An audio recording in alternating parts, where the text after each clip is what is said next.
Greetings, humans. I'm Andy. And I'm George. And this is Couscous. And welcome back to the Windmill Full of Corpses.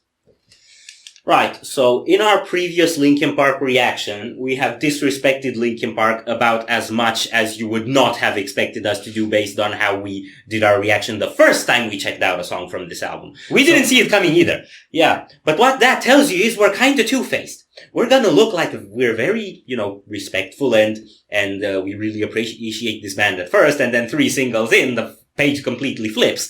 And the funny thing is, when one face is in control, we don't know when the other one's gonna kick either, so this could really go either way. Yes, really, we turn on the camera and then what happens is out of our control. It's really just a fully automated process. Yes. We cannot be held accountable for what we say on camera. But this is two-faced, like our channel, because it's literally 2 faces. Well, 3 actually. He's missing a nose, it's not a complete face. Okay, 2.93. Right, so it's the 4th single from Zero. From Zero. And we are much hype. I mean, no.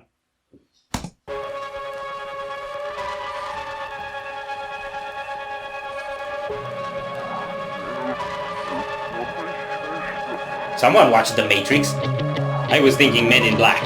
Or that.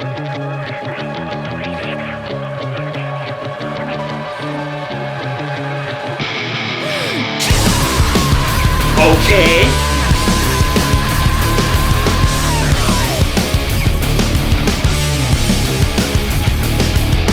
Last time I was hanging by a thread, trying to say I'm not, but I'm in it over my head.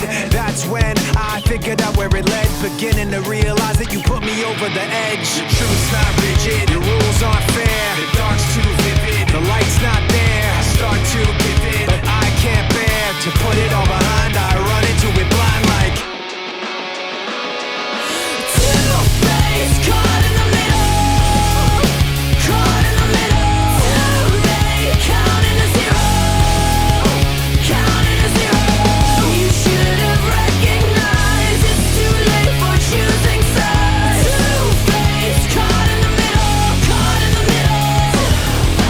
Last time you told me it wasn't true, and pointing every finger at things that you didn't do. So that's why I kept missing the clues and never realized that the one that did it was you. Your truth's not rigid, your rules aren't fair, the dark's too vivid, the light's not there. I start to give in, but I can't bear to put it all behind. I run into it blind like two-faced, caught in the middle, caught in the middle. Too late, counting to zero, counting to zero. You should have recognized it's too late for choosing sides. Two-faced, caught in the middle, caught in the middle. Oh boy. I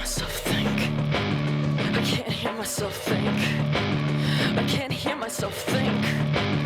Stop yelling at me! I can't hear myself think. Stop yelling at me! Stop yelling at me! Stop yelling! Wow! Caught in the middle, caught in the middle. Too late, counting to zero, counting to zero.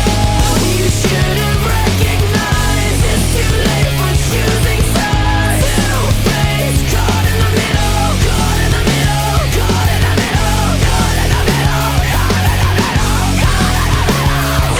Two-faced. Oh yeah! Is that what it is? That's what it is. We're on the same page right now.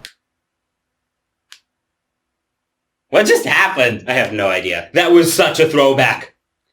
That was old Linkin Park. First 2 albums. It's definitely the most throwbacky that they've gotten since they're putting out singles from the new one. I think the new album's out by now. Yes, it is.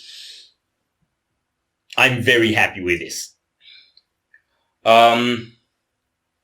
Okay, so I think the moment they became as authentic to their earlier sound as they could possibly be was over the bridge when the disc scraping came in. Yeah, because up until that point, I could have said it's still more like the heavy tracks on Minutes to Midnight than similar to the sound of the first two albums? I still don't think so, because that rap was already so throwback. The rapping was already not sounding like that anymore on Minutes to Midnight, if you think about Bleed It Out.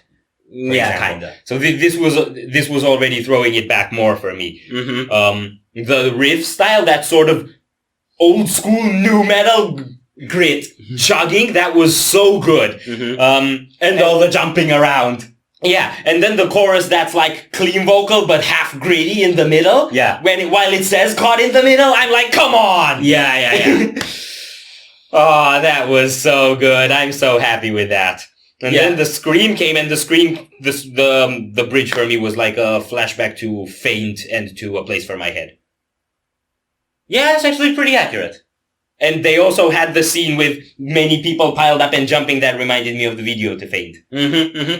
I also felt like the build-up into the bridge, into the breakdown, was also a bit similar to One Step Closer, with the building suspense on the vocals. Yeah. So you could see that too. Bruh, I'm so happy with this one. And I gotta love the inconsistency of going back to those new metal origins, but doing it in tuxes and suits instead of in street clothing. Well, yeah, but I feel like in a way it's very representative of who they are now, because they're big bosses in terms of how big they've gotten as a band. Yes. And how the whole world is out there for them. But on the inside, they're still them. Yeah. So it's like, we're this, but we're still that. Yes. Okay.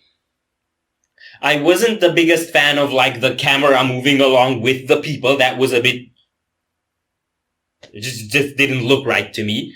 And a lot of the dancey stuff, like the video didn't do it that much for me actually, but the song was great. I kinda like some of the dancey stuff, cause like Emily's got her own character too, and like she's, with the jumping around and the high energy, she's really gotten the energy that Linkin Park had on the early stuff, but she's still her own character in the way she manifests, right? So I kinda like that. That looks a bit more like we've seen in the videos we checked out of her own band. Yeah. Dead Sarah. That's what her band's called. I had one more idea in my head. Oh yeah. The actual vocal melodies that Emily's singing are so similar in tone to the melodies that Chester had that I wouldn't know if she's written her melodies herself or if this is more Mike and the rest of the band trying to keep the sound consistent. I don't know to what degree she would actually be creatively involved in this album. Because her vocal lines have been very consistent with what Chester was doing on older stuff.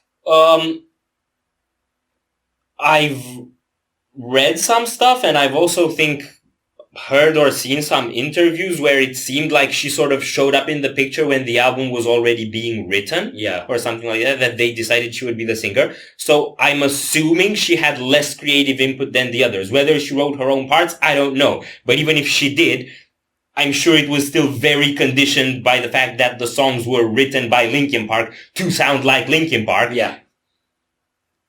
And if she did, then she probably also tried to fit that. So, and also listening to some of the stuff they put out talking about how they made the album, it sounds less like they found the singer and more like just by working with her, she became the singer they needed. Yeah. Right?